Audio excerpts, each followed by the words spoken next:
think I talked to you before about season one, how it was very frustrating to watch at times with a lot of the decisions they made. I am enjoying what I've watched so far. You think they I, learned their lessons from last season? I do. I really do. I remember I read a couple of reviews before I watched the first two episodes, and they talked about how it was. At least one of the things that stuck out. One statement was, watching Halo season 2 is like watching a video game, but in a good way. And I agree with those sentiments so far. While obviously you have some story beats from last season that they cannot ignore, which I wish they could, but they're not.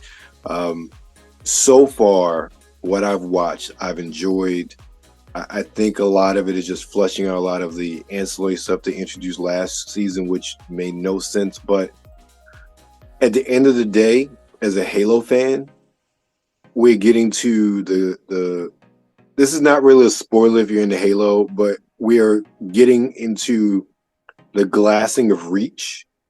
So the Covenant is establishing the Covenant is more of a threat. You also, I do like how they're doing the sort of geopolitics of everything. It wasn't, I understand a lot of things that are paying off now was set up last season, but just the execution of last season was just, in a lot of that respect, just really painful to watch. So, Okay. But so far, so good. I'm enjoying it. I like it. I actually like the humanization of the Spartans that we're seeing in this.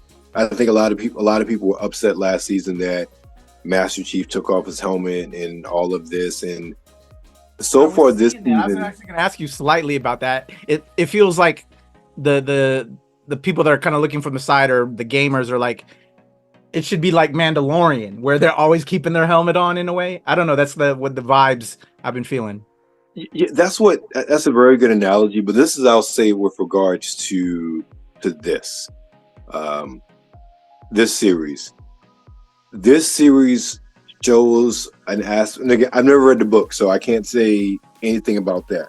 But I think this series shows an aspect of Spartan life that at least the games never really delve in. And I know that they had that Forward in the Dawn sort of movie, and I remember watching that, and that was a lot of as the Spartans were like, kid Spartans, not Master Chief, but the world's new kids in the Spartan program. So you saw their camaraderie, you saw their downtime, but you didn't see them as adults. They were recruits in the program. So seeing the teamwork of the Spartans, both during combat and outside of combat, that camaraderie, I think them removing the armor is a whole lot more effective in illustrating that because it translates to how they operate in the field together. So I like that. I will say this too. And if I remember correctly, I think Master Chief's supposed to be like 7 feet tall or whatnot. And obviously, Pablo Schreiber isn't 7 feet tall, but I do like the camera and how they use the camera to make him seem taller than what he is in many respects. I don't think he ever comes across to me as 7 foot tall or what have you, but he comes off as a individual that towers over most of the other normies that he comes in contact with. But they're starting off very good. I haven't watched episode 3 of this season, but the first 2 episodes have definitely started a redemption arc for me as far as what they did last season.